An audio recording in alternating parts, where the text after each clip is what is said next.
kicking things off here. And welcome everyone. I was trying to do some fancy footwork there with Ahmad Jamal and give some folks background, enjoyable background Pittsburgh music as you joined. I'm Mac Howison. I'm a program officer at the Heinz Endowments. Janet is my mentor and former supervisor and great friend. And so I'm very excited to introduce her as a consultant who will continue to work on our Creative Development Awards program in support of individual artists. I wonder if I could just share with everyone, since we're recording here, a little bit of the big vision of Heinz Endowments Arts and Culture support through our creativity program. And then Janet will go into great detail about support for individual artists.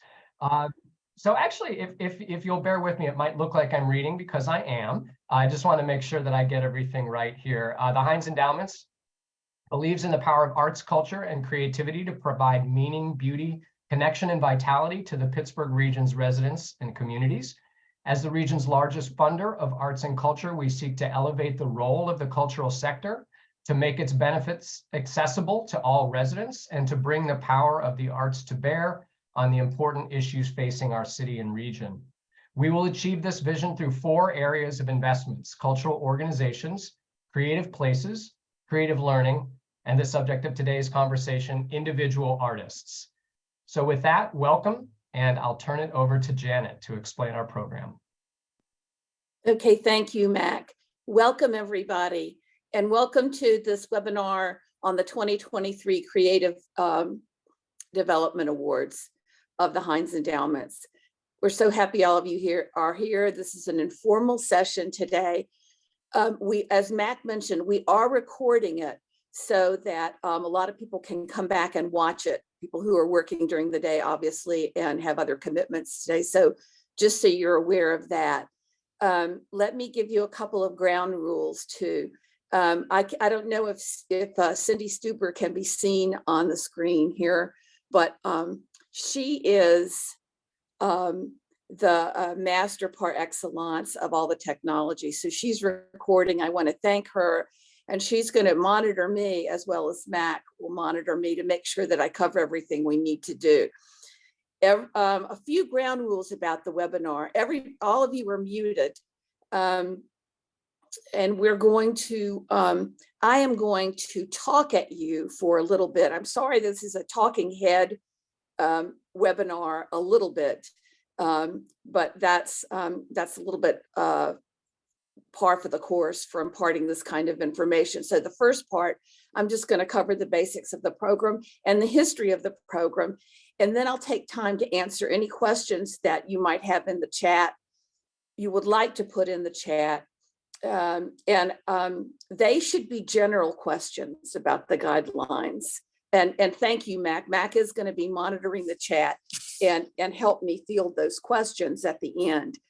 If you've got very detailed questions about project ideas, the Creative Development Program has office hours with yours truly. And so you can send an email to cda@heinz.org and schedule a phone appointment or a Zoom appointment to talk to me about an idea. And that will be right up until the week before the deadline for the program, which is May 1st of 2023. I think it's May 1st at 11:59 p.m. So let me just give you a little bit of background about this program. Mac told you how it fits into the context of the Heinz Endowments grant making. It's currently the major actually only program that the Heinz Endowments has right now that is solely devoted to individual artists. This is its 3rd year. We have about $350,000 to give away in 2023 to individual artists. And some of you may be familiar with the previous iteration of this program. Previously, a very similarly structured program was run by Heinz Endowments and Pittsburgh Foundation jointly, and it was called the Investing in Professional Artists Program. About 3 years ago, each of those foundations set up our own individual artist programs. So as Max said, the Heinz Endowments CDA program states in its guideline how much we value artists in the community, and that you are key definers, interpreters, and critics of the community, the region, our lives, our world. We're proud that we have this program, and this is probably an unsolicited or unnecessary editorial comment, is that I wish we had many, many, many more programs for individual artists. I know I'm preaching to the choir when I talk about the need for programs for individual artists, but I still feel a little bit like Pittsburgh is behind some other metropolitan areas in what we do for artists, and there's so much more needed. If you'd like to look at some information about the local artist community, the Greater Pittsburgh Arts Council put out a report last year that had a whole section on artists and their needs. One of the statistics was that of the artists filling out this survey, 64% were making less than $50,000 at the time the survey was done. And one surprising factor for me was that when the artists were asked to rate, like what were the most important issues that they wanted addressed if they were to thrive in the Pittsburgh community, I thought for sure the top one would be funding and dollars to do their work. But no, out of the top 5, funding was number 4. Number 1 was equity, and addressing equity and inclusion issues in our support of individual artists in the community. 2 was audience development, and 3 was visibility. And all those things are wrapped up perhaps in professional development programs that perhaps the community should take more time to ponder and start. But those are sort of in line with the goals of the creative development program. Because what we think about with this program is that our major goals are creative development for individual artists, pure and simple. 2, something that's going to provide you with tangible career advancement. And then 3, in the case of a residency program, creative partnerships that are authentic and that are immersive, i.e. they truly benefit both parties, both the sponsoring organization and the artist. And I think all those roll up into increased visibility of working artists in the community. And that's just been a hearty perennial of all this work. The creative development programs has 2 components, as you've probably seen in the guidelines. It offers $20,000 grants to artists at any career stage, emerging, mid-career, advanced. And then it offers residencies. We have a limited number of residency grants available this year, no more than 3. But in the residency programs, a cultural institution can partner with an artist. The artist can be local, national, or international. And there's a set period of time, as noted in the guidelines, about the length of the residency, enough time for an immersive period. The artists and the organizations in the program must be located in the 13-county southwestern Pennsylvania region. And again, those are listed in the guidelines as well. Excuse me. Let me first talk about the direct grants to artists. These grants were, if you read the guidelines and you say, well, is this sort of an honorific or is it a project grant? It's sort of on purpose. It was purposely designed as a kind of a hybrid grant. They're not outright awards. For example, they're not just an honorific recognizing your body of work, but they're also not a finished project grant. It's meant rather to support a process that contributes to artistic and career development. So you have to be able to state what you want to work on to advance your career and your artistic practice. And you don't have to, it does not have to result in a finished product. It can be work in progress. And it can also, importantly, be used to pay yourself for your creative time. One of the things that we've experienced over time is that many of the individual artist applicants are anxious to have creative dollars to employ other artists, to travel, to buy equipment, and sometimes they're short shrift for their own creative time. So I suggest you keep that in mind as well. For both components of the creative development program, over the last 2 years, we've received between perhaps 80 and 100 submissions for both pieces of the program. And I want to say a little bit about how we make the decisions. Somebody said to me once, arts panels are terribly subjective, and they're the worst method of making decisions, except for anything else that we've ever invented. So yes, they're subjective.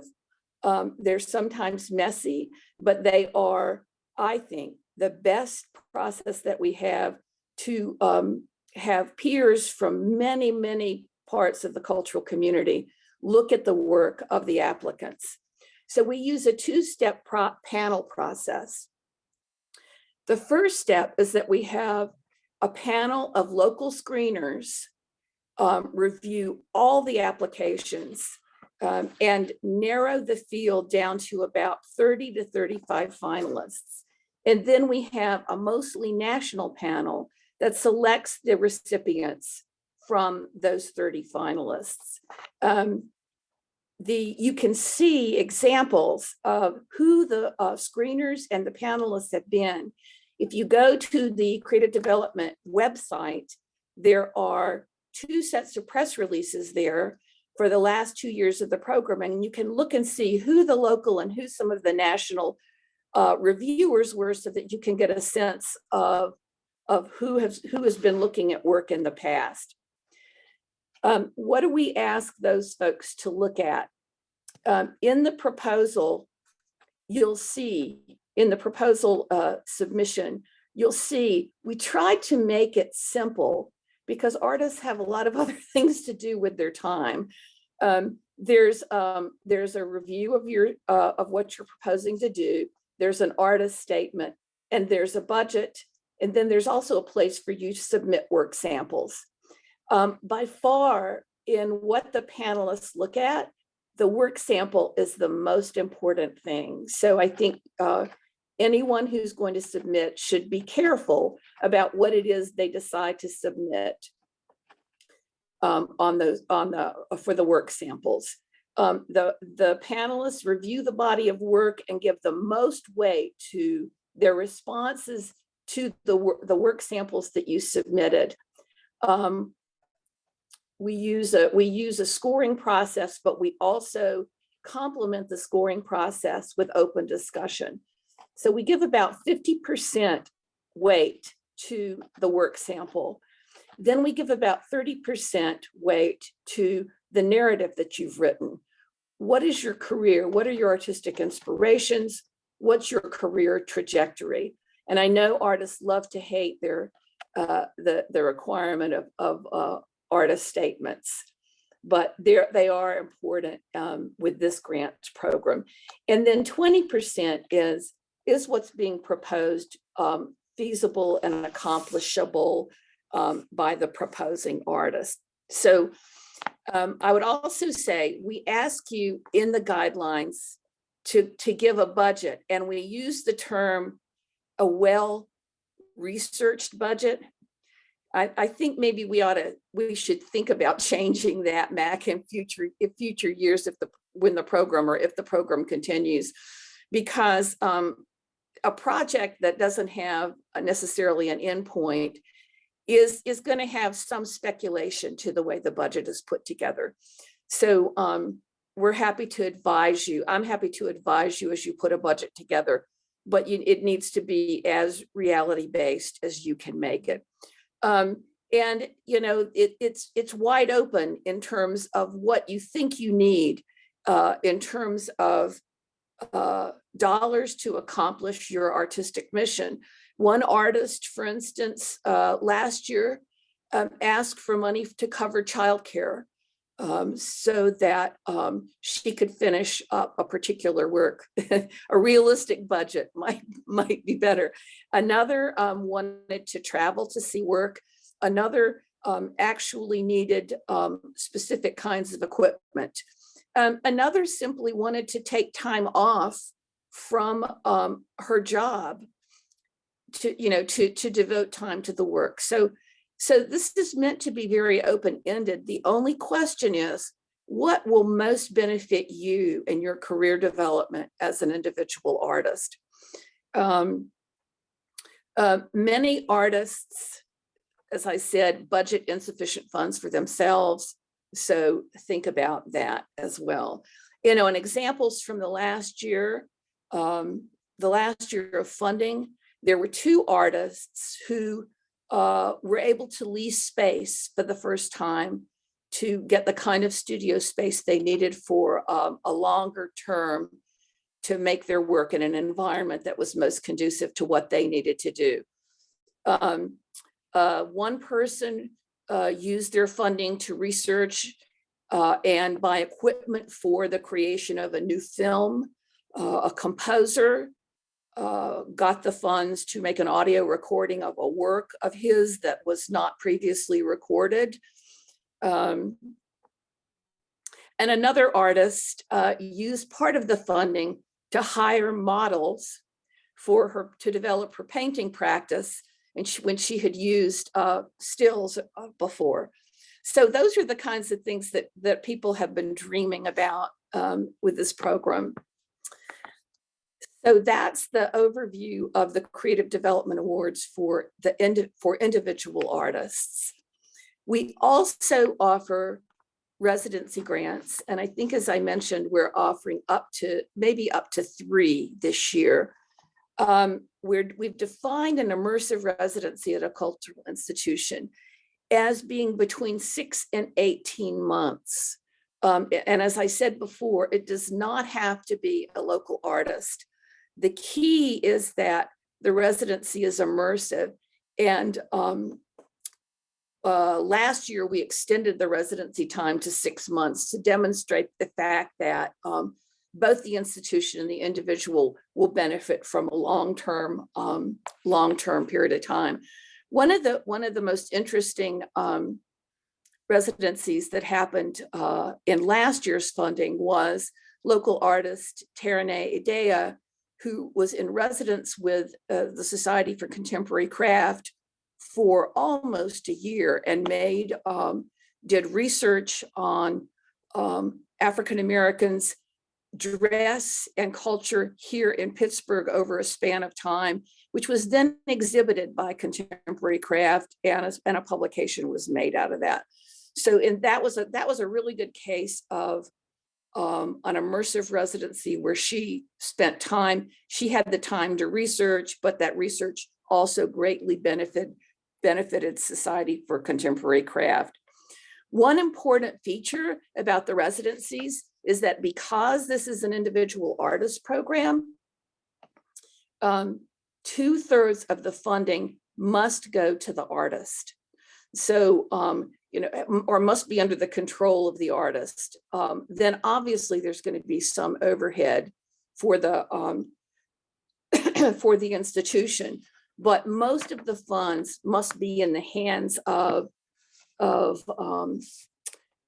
artist who is in residence.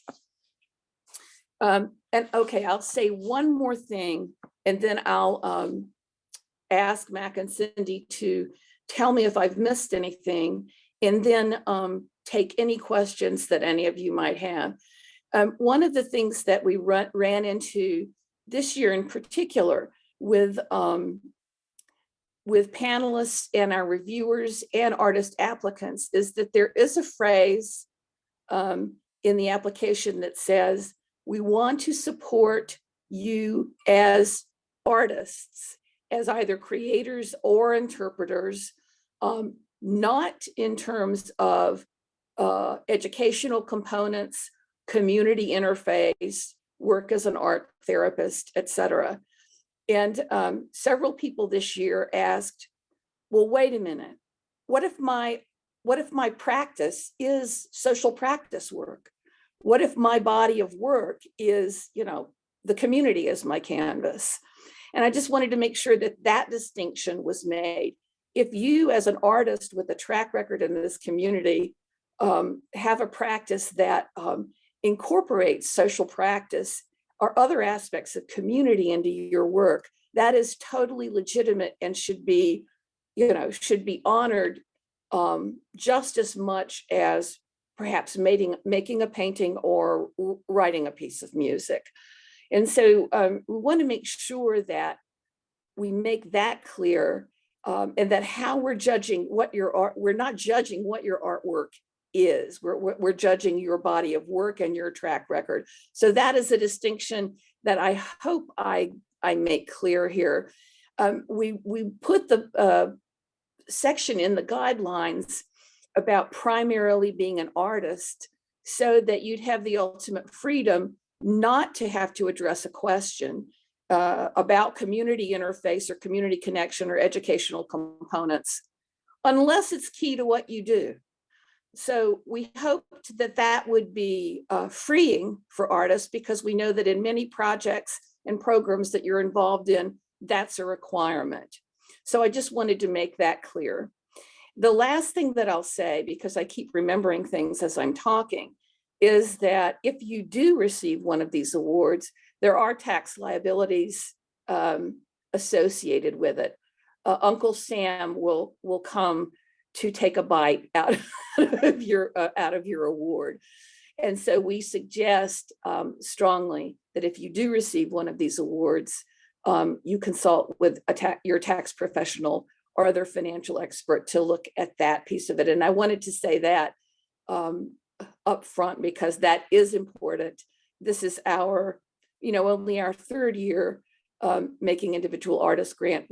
So we want to make sure that we make that clear and that we handle it correctly too, as the endowments.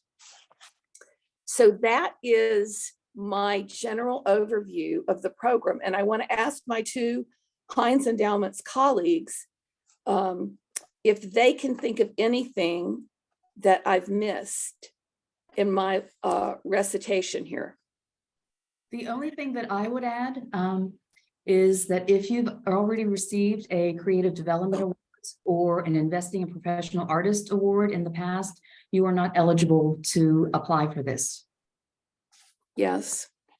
So last year, this is as we all know, Pittsburgh is a big, small community, or small, big community.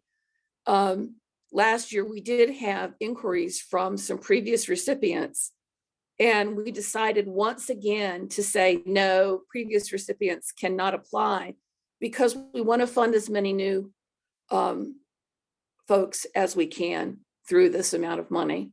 And we wish we had 3, 4, 5 times the amount that we have, but we don't.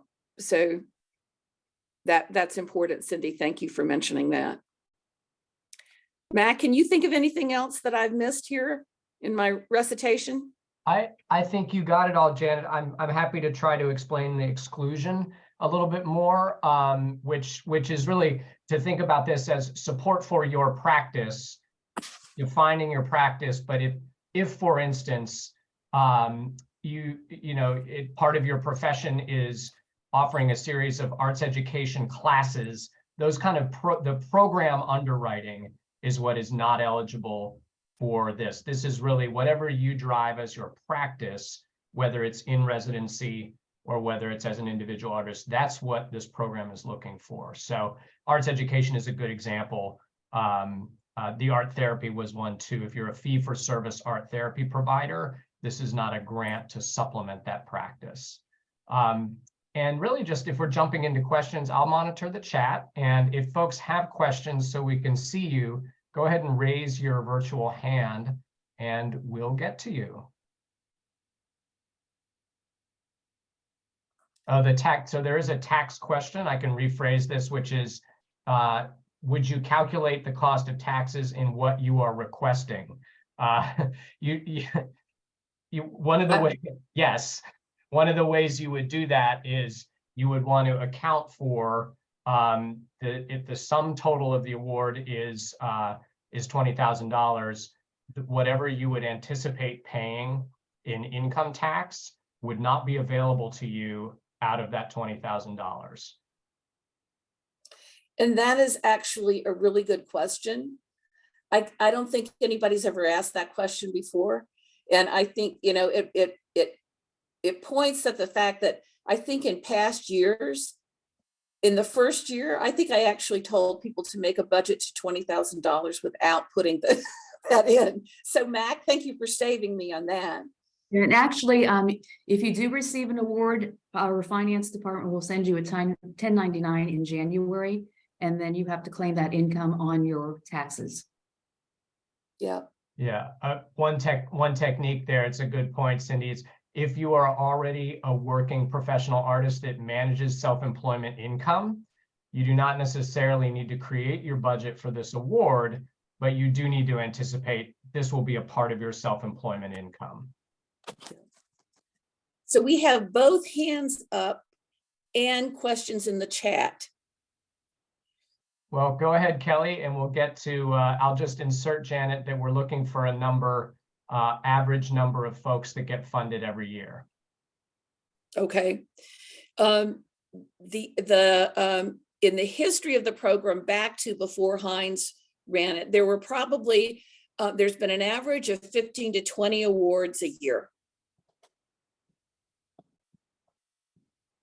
And that's due to the fact that, you know, when we started making these awards, they were $10,000. And, you know, $10,000 in this world of inflation does not go very far. So we increased the awards to $20,000. It's important that we did that, and that, you know, that's it. It sounds like a nice award. It doesn't go very far when you have $350,000 to give away. You're welcome.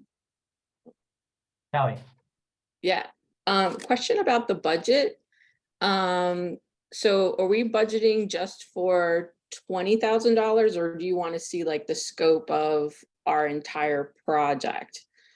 Because I'm a filmmaker, so I'm just I'm used to making budgets. Do you know what I mean? Yes. So do you want something specific just for this grant, or do you want to see like the entire project budget? I think that the entire project budget is more useful in this case. And I mean, I think most of the filmmakers who have applied and have gotten awards have done that very thing. And they've showed how, you know, and you filmmakers are particularly interesting with these awards, because you know, you have to be particularly patient in assembling the capital to make your films, and, you know, do pre-production, post-production, et cetera. So it's useful for us to see the whole budget. And then if there's a particular strand of it that if you get this award, you would want to apply it to, you can indicate that as well. And if you do have a project that's larger than the $20,000, if you have other prospective sources of income, even if you have, you know, pending proposals somewhere, or you plan to apply for something else, it's useful for us to know that too. Thank you. You're welcome. Derek.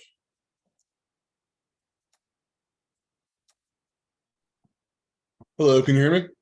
Yes, we can. Good to see you both. To see you too. Hey, so that was perfect timing, because I also have a film project on the docket, and it's a you know, considerably large for me anyway. And so you mostly answered my question with Kelly's question, but I'm wondering what you and Mac think in terms of that strand that we identify as something that we're asking for.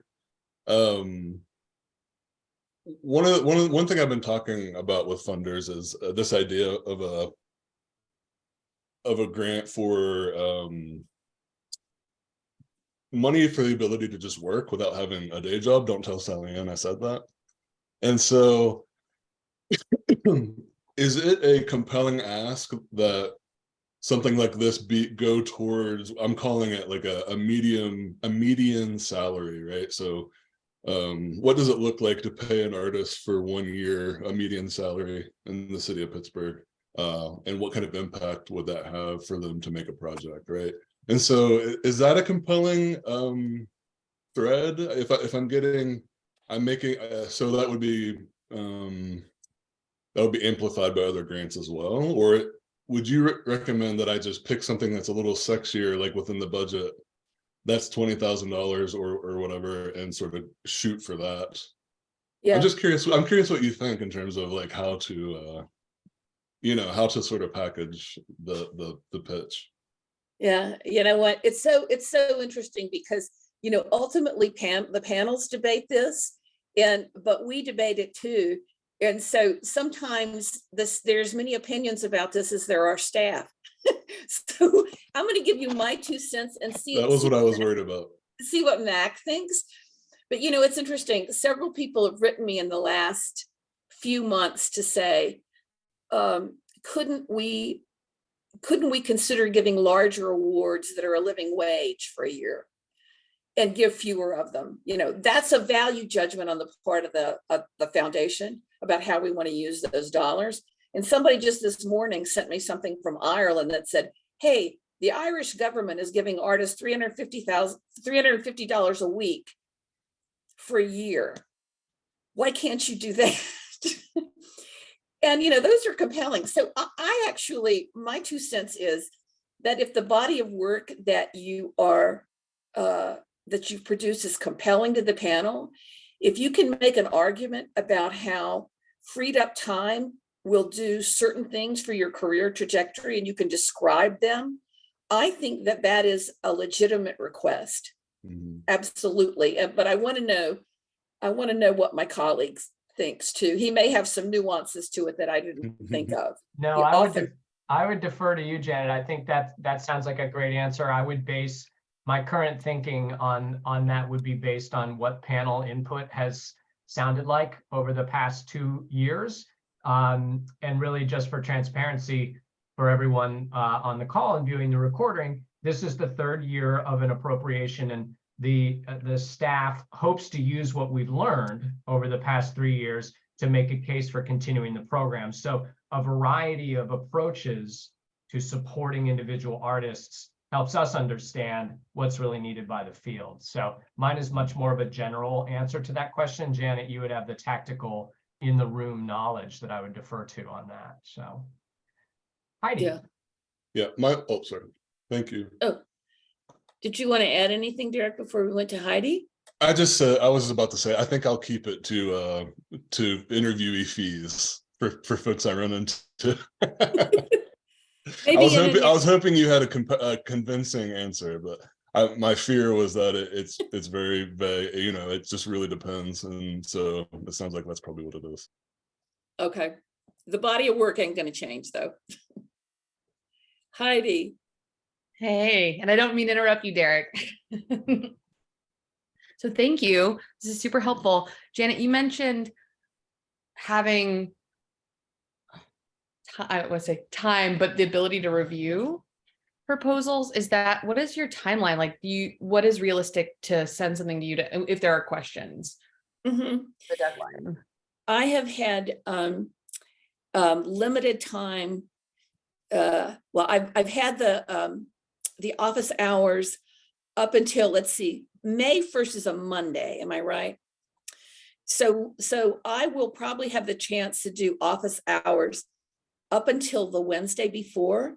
That's what I did last time, which is sort of cutting it close, but I'm pretty sure I want to cut it off at that point. So I can do consultation up into that week right before. And that's an email, right? Send you a direct email to schedule? Yes, just send something to cda@heinz.org and it comes to me. And so we decided to do it this way. we had office hours for a while, but I think it's going to work just to set up an individual consultation, and often they're pretty succinct. So yes, we can do that. Awesome, thank you. Absolutely. Let's see. Good. So here's a good question. Do the panelists change after each grant period? Are they the same panelist each time? The panelists change every year. And I do think that's extremely important. The peer panel process is really important. We look for folks who are very knowledgeable in discipline-specific fields, and yet have the ability to bring a statesperson-like look to the reviews. And because the process is subjective, I think it's very important that we change all the reviewers every year. And I think that's resulted in different perspectives every year. And I think the program has benefited from that, and the artists have benefited from that. And I don't know if you want to add anything to that, Mac. Nope. Janet, you know that well. And we value the professional expertise and the diversity of points of view. So yeah, you know, we try to be judicious in selecting panelists from a variety of disciplines, but we're also extremely aware that more and more work is interdisciplinary. It cannot be pigeonholed into one form. And so we've tried to also go to select panelists who are fluent in / comfortable with interdisciplinary work.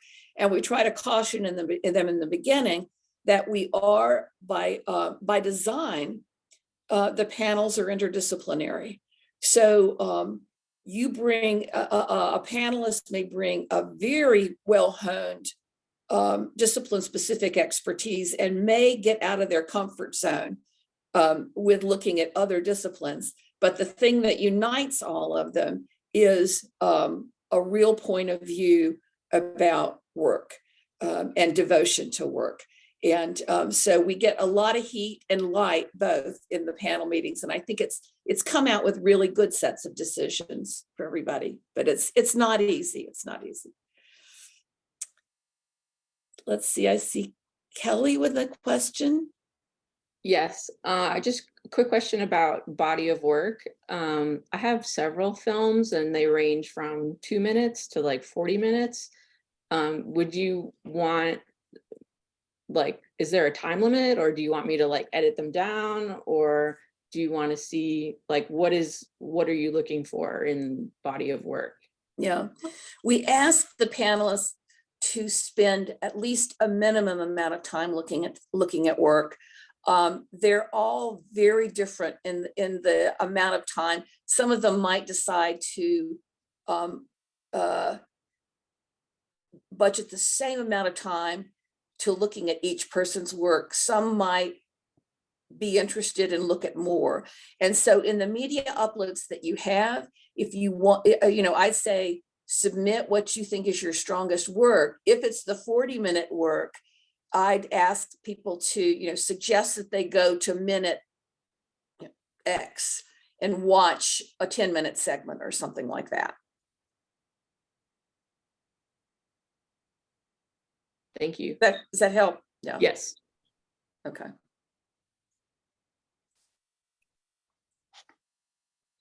Let's see. any additional questions, folks? Follow up on some things that other people have said, or Mia?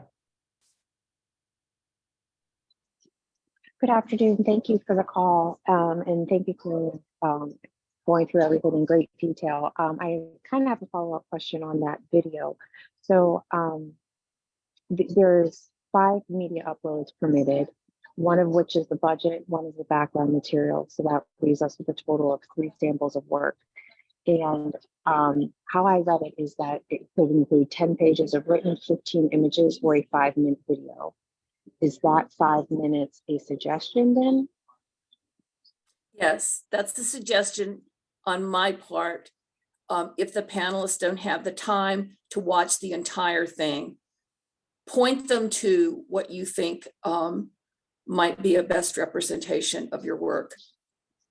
That's Well, just, so is the 15 images also a suggestion? yep. And 10 minutes, so we could just submit as much samples as we want then, regardless of what the RFP says. Cindy, can that be done? You are only allowed 3 uploads. Yeah, And I don't think you do a time limit on it, but yeah, you're only supposed to do a total of 3 uploads. And like Janet said, if it's a video, please let us know when panelists should, at what point they should start watching the video to show whatever you want to convey. but you know, your question is a good question. And I'm just looking back at what we said. I guess technically you could put as many things on there as you want, but I'm not sure that that would be to your advantage. I think, you know, curating what you put on the site will be to your best advantage, and showing what you think is absolutely the best representation of your work. Giving the panelists a whole lot to wade through might cause a little bit of exhaustion on their part. Okay, and with following up to that question, are you counting it as, well, I'm still a little confused then, because if you're saying we could go ahead and upload a 40-minute video versus a 5-minute video, and there's 3 uploads allowed. So are we counting, let's just say it's limited to 5 minutes for this conversation, for this question, please. So are we, and the RFP states 10 pages, 15 images, or a 5-minute video or audio clip. Are you counting that as per upload or per those 3, or in all 3 uploads? All For 3, example, can I submit 15 images and a 5-minute video, and that is that counted as 1 or 2 uploads? 2. Okay. So if someone submits, all right, that's fine. Thank you. Yep. Yeah, I would just, as a bit of a grant tactician myself, in this application and in others, brevity is generally to your advantage. Being Janet's word of curating matters, and you can imagine that the reviewers will have dozens, if not more, finalists to be reviewing, and you want to put your best foot forward in as short a presentation as possible. And that probably goes for many different types of grants. Going under the maximum is usually to your advantage. Thank you. Yep. Thank you, Mia, for reminding me about that detailed section of the work samples. That's important.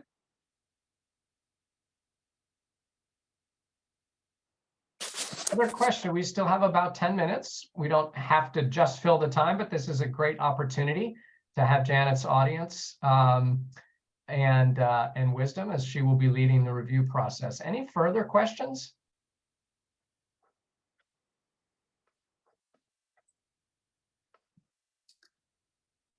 Oh, a time period, yes. So a period for the grant. Yes, in general, I think we say it's a period of a year.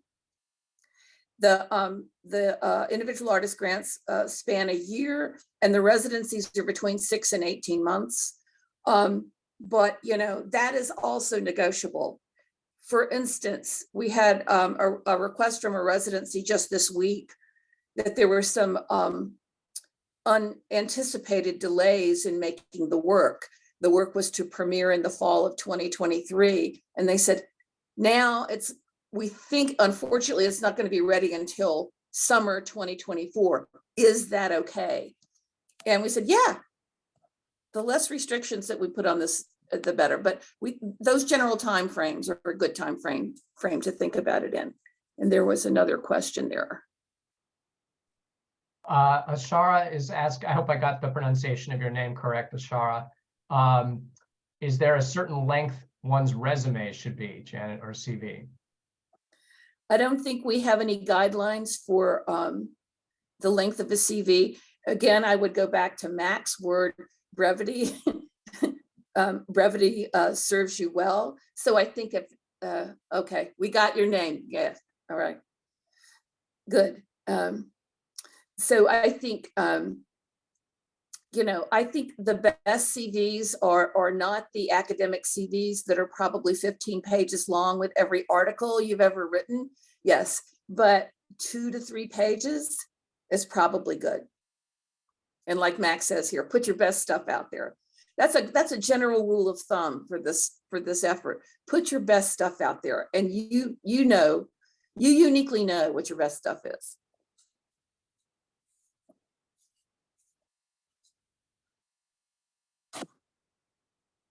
Okay, when does the funding period begin and when are the awardees announced?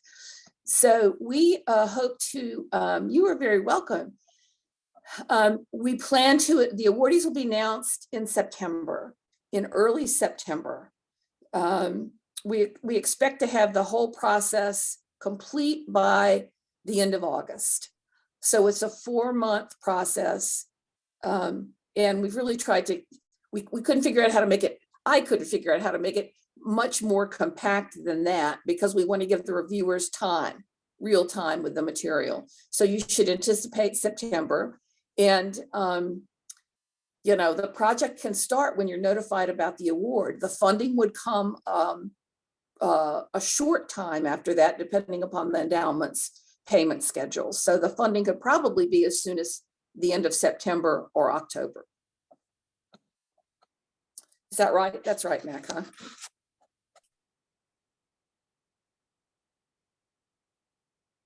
I had a question, Janet.